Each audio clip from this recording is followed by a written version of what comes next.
Hey guys, welcome back to another episode of Vibe Different with Greenhouse Youth. It's me, Kat. If you're new here, I'm a youth leader at Greenhouse Youth, just out here vibing different, no pun intended. And if you're not new here, then welcome back. So last week we talked about all things love, amor. I don't know how to say that in another language, but if you do, good for you. And if you haven't checked that out, you really should, because Valentine's Day may be over, but love doesn't have to be. Okay, period. All right, so this week I have two of some of my favorite people in the whole planet with me. I'm so excited. I've got Ellie. Hey, yo. Luna. Hi. Let's go. So they're going to introduce themselves really fast. What's up, guys? My name is Ellie Rose, ERC, whatever you prefer. I am a youth leader around here. Also help with youth outreach. It's one of my favorite things in the entire world. And I'm super happy to be here. Hi, my name is Luna. I'm a high school and youth student here at Greenhouse. I'm in 10th grade. I'd like to call myself one of the OGs. Been here since day one. Yeah. So, yeah, I'm happy to be here today. Awesome. Yeah. So we are just going to be diving straight into it. And what we're talking about today is really just the ups and downs of growing up, figuring out who you are. I know for me, a really big thing was when I came to Gainesville, I was trying to rebrand. If you know me, I will literally always say, I'll be like, guys, I'm rebranding. Kat, Catherine. I went from literally Catherine to Kat, like a whole name change. And took on pink as a personality trait. No, literally. Makes a whole color her only personality factor. Her whole birthday, just everything pink. Literally everything pink. And so for me, trying to figure out who I was and whatnot was a big thing. And so that's something I wanted to talk to you guys about even today, especially with Ellie. You are a young adult, and so you've seen both ends of it, of still trying to navigate that, going into having a big kid job but still being young, so having to figure that out. Luna, you're out here, you're walking these streets of high school. So that's a whole facet in itself. The alleys. Yeah, go Bobcats. I didn't say Bobcats. that. I had planned to, but so Luna, how would you describe some of that tension? Have you felt that, of just that pull of trying to figure out who you are? Mm-hmm. Definitely. Yeah, I think that's one of the biggest things that being a high schooler is all about, is just, and a teenager in general. So whether you're in middle school or high school, you really are just going through those times where, you think how people think, and you try to really put yourself in their shoes, and you really try to just get everyone's opinion of you to be in a good or positive manner.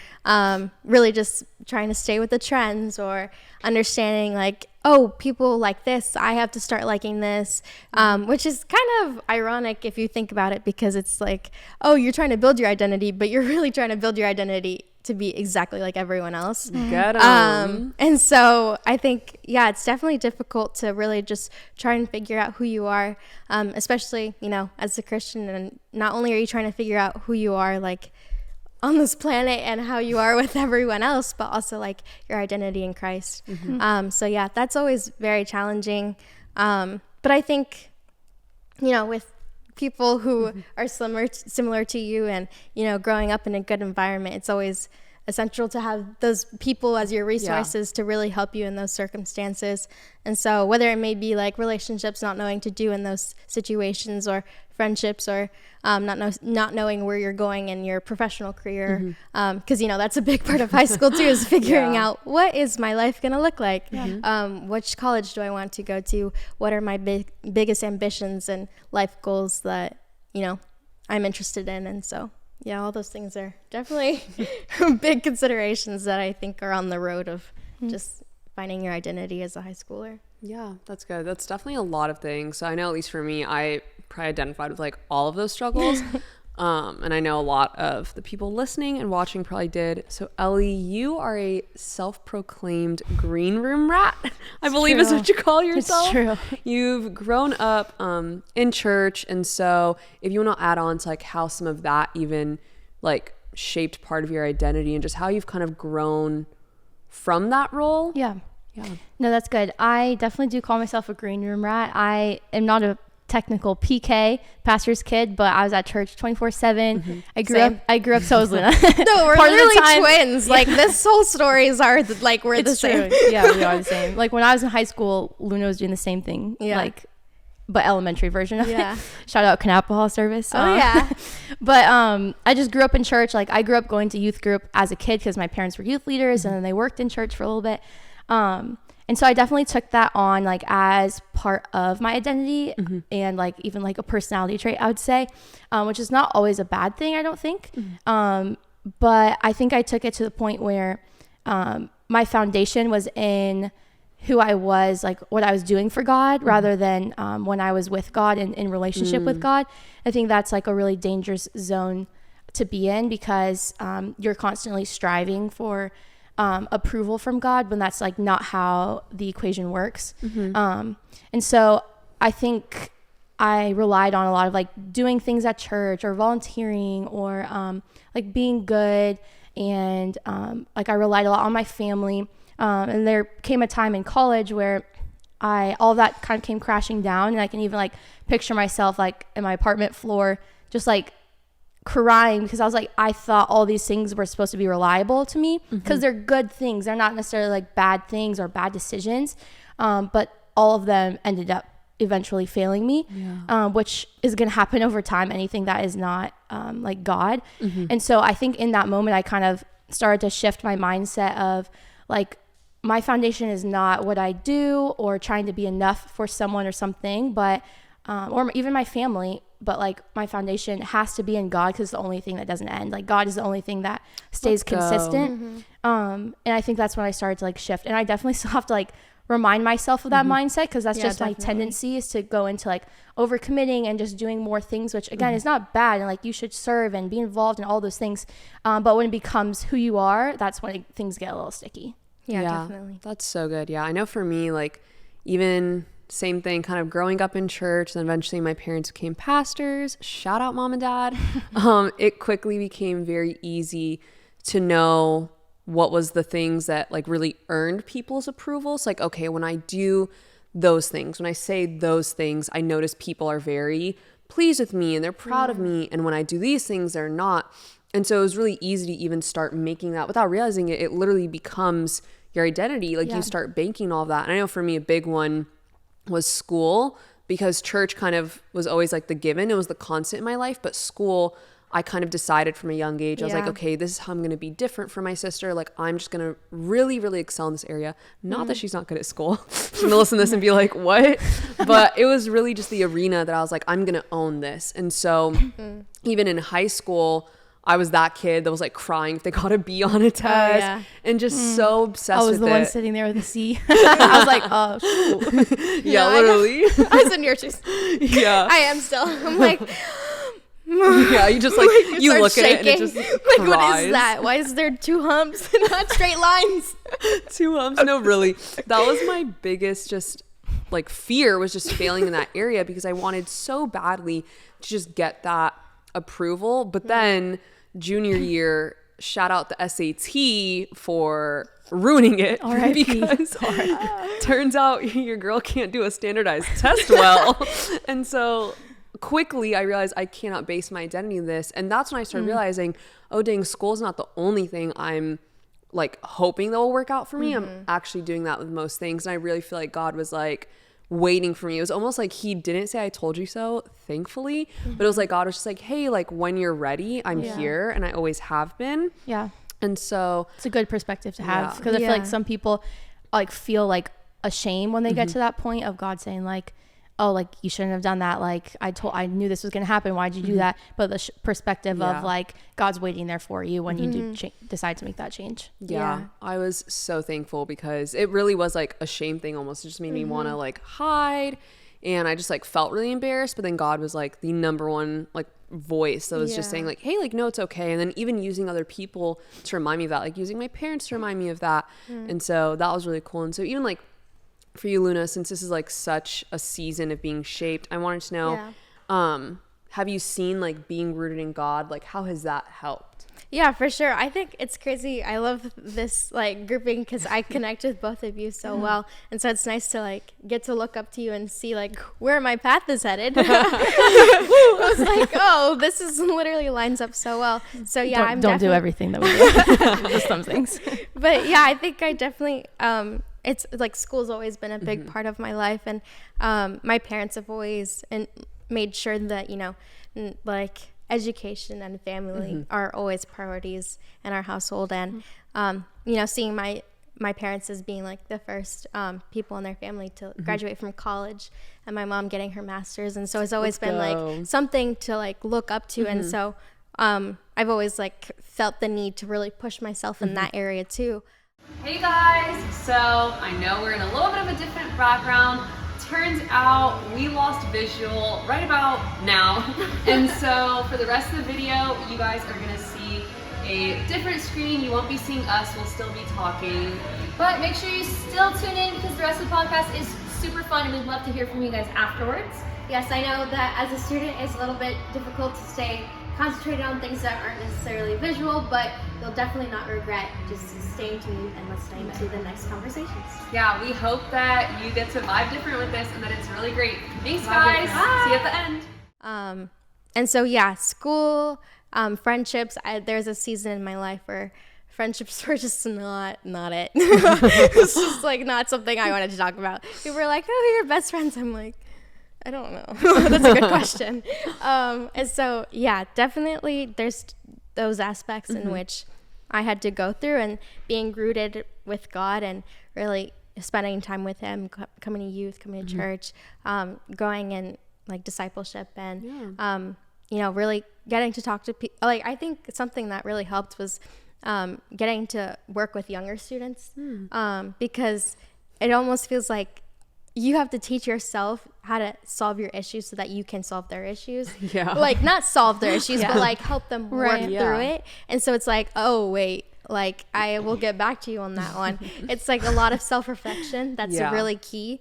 And so I think being rooted with God also helped me in the sense of not worrying so much about how I may be perceived to people that aren't rooted with God. And so I'm like, yeah, I understand you don't necessarily follow God, or you don't necessarily agree with me in these certain beliefs that I have. But I know that whatever judgment comes from you is not necessarily the judgment that I have to worry about. That's good. So that is good. Yeah. And so that helped me a lot with my identity and knowing in school and in friendships, like, yes, school's always going to be stressful. Yes, it's always going to like throw a whole bunch of things at you and like make you question, like, are you smart enough? Are you willing to take this challenge? Friendships are going to be like, are these people actually true to you? Are these people here for you actually? You know, are they good friends that will bring you closer to God?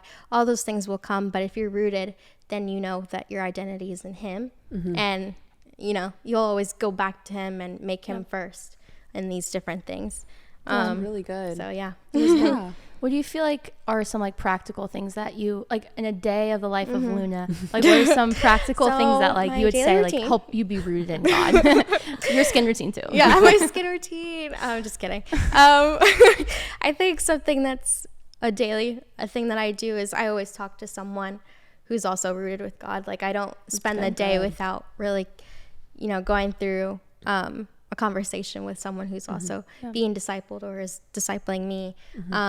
And so I think having those conversations with people really help you talk through things and work through things and understand different problems or, you know, solutions that will come up.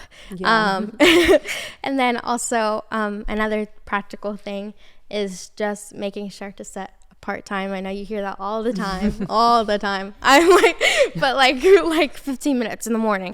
And you gotta do it. Wake up. Call this out. Put it in as your alarm so you feel bad if you don't do it. No, don't feel bad. No, I mean like that's what, you know, conviction, guys. It's real. But I think really setting apart that time is so key. And I think something that I've done is finding out what works best for me and knowing that it's okay if it doesn't work best for everyone else. Yeah, that's really good. So knowing maybe you're someone who really enjoys writing everything down, but listening to worship music in the background is just like distracting. Not distracting, but that like, happens to me. I can't do two things at once. Yeah, exactly. Like just working on things simultaneously is difficult. Or for other people, it's they want to go through their prayer before they do their reading, or some other people like reading before they pray. So really knowing that your daily routine is specific to you and your relationship to God. That's good. That's good. I think also something we talk about at youth a lot is like how social media just constantly like infiltrates our lives. Sometimes good, a lot of times bad. And you are a student. You are a student who just like doesn't have that in your life. So do you feel like that not having social media kind of plays a part into your identity? Definitely. Wow, I forgot about her for a second. I was like, social media, who's she? Wow, but love that. That sounds healthy. Yeah, my mom from 6th grade when I got my phone, she never allowed me to download any social media. Nothing, like absolutely nothing. Not even Visco. Got him. Can't even edit pictures. No extra lighting. No saturation. Like, why do I need to edit my pictures if they're not going anywhere? They're staying in the camera roll. The truth comes out. Now we know why you guys have Visco accounts. At myself. So yeah, I think for a while I was always so embarrassed to say that I didn't have social media because I was like, oh, it's one more thing to add on top of like how different my identity is to everyone else's. Because there's obviously like a lot of people who are Christian, they still have social media, and that's okay. You can. Yeah. You know, it's not bad. It's not the end of the world. But for me, it was just something else to add on to, like, not necessarily shame, but like, oh, wow, like here's something else that whenever I introduce myself or get to know people, here's going to be like another, like, oh, you're such a goody. Like, oh, thanks. Like, you know, you can hide it. I'm like, no, I can't. No, I can't hide it. I will be ruined. Luna, you do know this podcast is going to the public, right? I love you, Mom. But anyways, so yeah, I think social media is really difficult in the sense that I've grown to just appreciate how much and how important it was to not have it. Like I've been away from drama when it comes. I've been away from, you know, the insecurities. And not to say that I'm a perfectly confident person, but I would like to say that at least social media doesn't affect my confidence. Yeah, that's really good. That is good. So, not to like advertise it or anything, but if you ever want to take a break and you're like, this is really affecting my life and the way I think and my relationship with God, and you know, if I'm starting to see myself as God made you in His image, and if you're starting to see yourself in a different way, then you know those are signs to like take a break. Yeah, that's really big. That's a word. Yeah, I know for me, like, I can vividly remember the time that I got Instagram because first all my friends had Facebook and I wanted to play Millionaire City with them, but I didn't have a Facebook because I was elementary school, so my mom would let me use hers, and finally I got Facebook and then I got Instagram, and I just felt like so bad. I was like, oh, look at me. But it's crazy because even from that moment on, I vividly remember things shifting from even like taking just like silly pictures with friends went to, oh, I can't post that. Like I can't let people see that. And I was in probably 6th grade, 6th or 7th grade. And so it's so crazy to even think about how like warped I feel like sometimes our sense is. I feel like a lot of people hear this, and at least if you're me, your instinct is literally to just tune out and be like, here go those like Bible thumpers telling me not to go on Instagram. No social media. Yeah, like okay. Yeah, and so I really just thought it was people that were being kind of like buzzkills, honestly. Yeah. But even now that I've really cut back on it to try and like find balance in my life, like something that I've tried is I'm not allowed to go on social media until I first spend time with God. Yeah. And that was something it felt really small. And I'm like, no way, this'll be a big difference. But it helped so much because then the first thing when I was waking up, instead of being like, oh, dang, I don't look like her. I don't, you know, do those things. I'm not flying to Dubai right now, so my life sucks. Like instead of like that being what was playing in my head, I was able to first see myself like, okay, God is saying that I am made in his image, great. Like now I can tackle the world. And so it really was cool to see. But I would consider, or I would, if I was someone else, consider doing a little social media detox, because or it's time limits, add time limits to it. Those are helpful that's too. good. For sure. I always have my friends make my passwords because I apparently don't have the self-control. I just re-enter the password and say more time. So I like have my friends make the password so I literally can't. So if you need someone help you, let me know. We love the integrity here. At least we're all honest enough to admit it. I appreciate that. Yes. It's a struggle. Yeah. So even Ellie, for you, I know that like now that you're older, I feel like you're the older end of Gen Z. You're like with my sister that like you don't want to be called Gen Z, but you are. I'm a zillennial. A zillennial. That's I'm a mix. I'm a hybrid.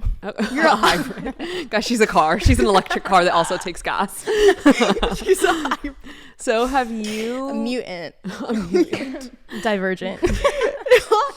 Wait, that's actually cool. She's from District 12. We're just bringing all of it out. All the references. But do you feel like even seeing both sides of just like going from identity in what I do to now finding that balance, but now also I'm in this age of social media, how do you feel like all of that has kind of brought you to where you are now? That's a great question. I feel like there's like seasons or periods of my life where I kind of like ebb and flow and kind of sway, and I find myself having like great balance of like me and my old roommate, shout out to Val, we would do this thing every day where we would remind ourselves of like mind, body, soul, of like, have we checked in with God today? Have we checked in with like our mental health today? Have we checked in with ourselves like physically? Are we moving our body? Are we getting outside? Are we getting sunshine? And it helped us like pause and not automatically go to our phones all the time, because we realized it wasn't making us feel the best. But then there's also periods of my time where it is like everyone's doing things and I'm like constantly just flipping through who's doing what, and it makes you, like everyone is saying, like fall into comparison and like, oh, are they really my friends because they didn't invite me to that? Oh well. You know, everyone knows those, those pictures. Yeah. And I think it's, for me, what has been the most helpful is like setting boundaries in those things, like adding time limits, and then also what Kat was saying, like rooting myself in who God is rather than like the images that I'm just like constantly seeing in my feed. And for me, like even the past couple months, that took me like deleting, even so like deactivating, like not just deleting the app, like deactivating some accounts.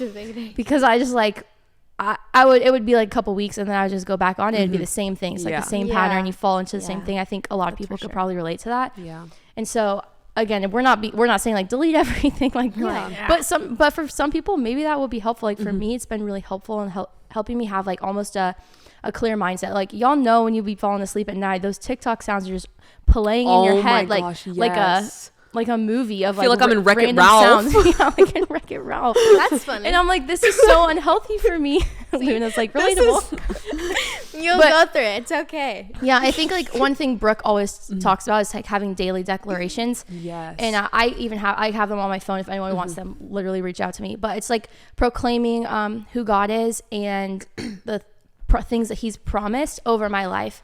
And so I try to do that in the morning and or at night.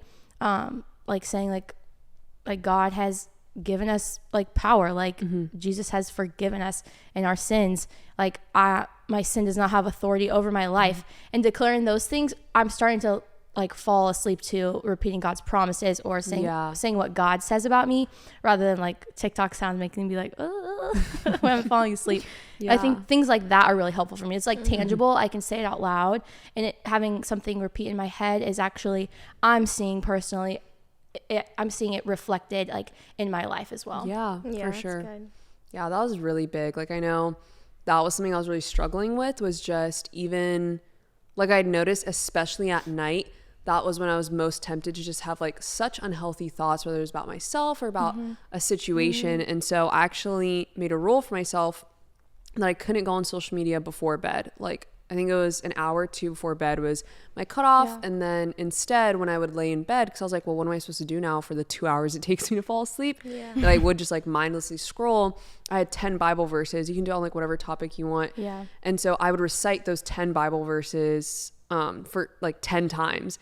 And so what was funny is I went from falling asleep to like all these TikTok sounds to now falling asleep with literally God's word like on repeat in my head. And I kid you not, the last thing I would have expected was for my like physical body to change. Like I thought, okay, great, my spirit's gonna be right. That's nice. But literally, like, I have struggled with insomnia for years. Like, couldn't fall asleep.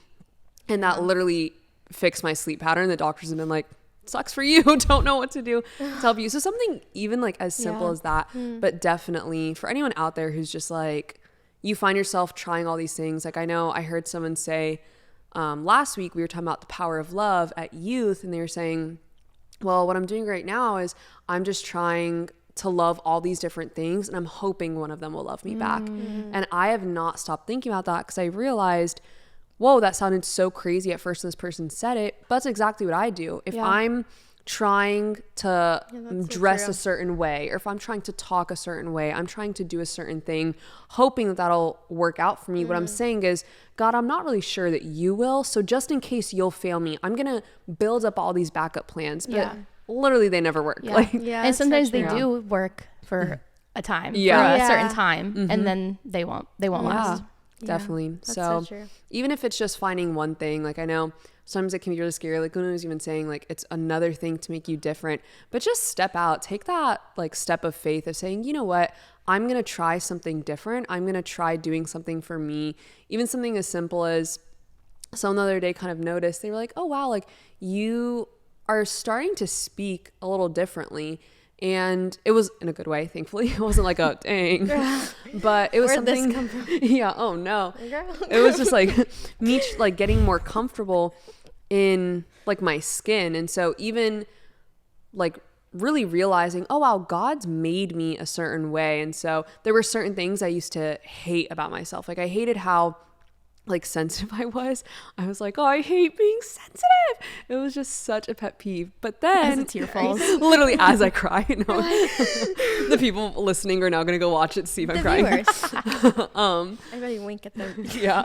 But what actually ended up happening was I felt God like really start to use that. And so that's what started happening when instead of listening to what the world was saying about what my identity should be, like you should be a strong woman, which I mean, be a strong woman, but you should never cry. Like, don't let people see you cry because that makes you weak. Yeah. Said who? Because my man David in the Bible was weeping for the Lord, and I think he turned out pretty good. So what about it?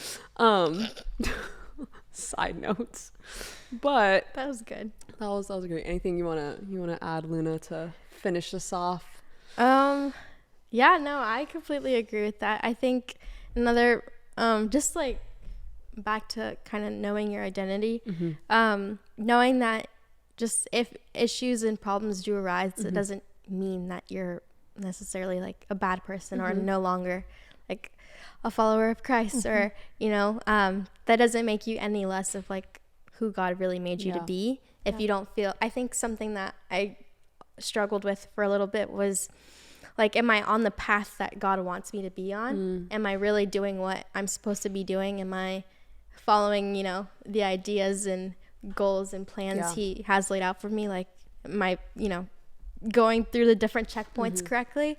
And so whenever something like came up that I felt, oh, this is just going to bring me back and it's just going to consume my thoughts and it's going to, you know, change who I am, just really stepping back and talking to God and talking to other people who know you, because I think that's also really important, is knowing that there's always going to be people around you who really see you for who you are, and I think it's really special whenever people are like, hey, I know you're going through this, or I see that you may be feeling off once in a while, but like, stay on track, you got this. You know, so that's good. The power of, so you say, community. So important. we love it. We love it. Live green, guys. But time for, if you know, you know. You guys are about to know if you didn't. So we love to see it. All right. My hair keeps getting caught in the microphone. Someone's going to hear the most subtle whisper in their ear, and it's your hair. But So as you guys know, we're just going to ask these questions. You're going to give the first answer that comes to mind, true. So, Is Ellie. it a competition? Oh yeah, who answers these personal questions better? Vote in the comments below. Yeah, we're going to have a poll running actually on Instagram at the same time. Perfect. But Ellie, what is your biggest pet peeve? I have a lot of pet peeves, but my biggest one is when there's a dirty, like when you wash a dish and then you don't rinse the sponge. Oh my gosh, when you don't rinse the sponge and it sits in the sink, that's disgusting. It is. Or you just leave dishes in the sink. Like if you can't wash it right that moment, like just put it to the side of the sink. Like don't let it sit in the sink. And then they got dirty random other foods on top of it, like rinse. I'm not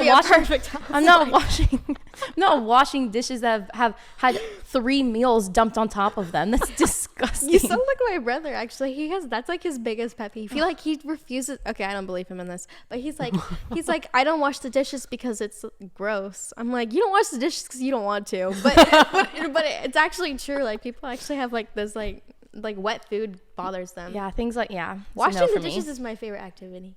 I'd rather clean toilets. What?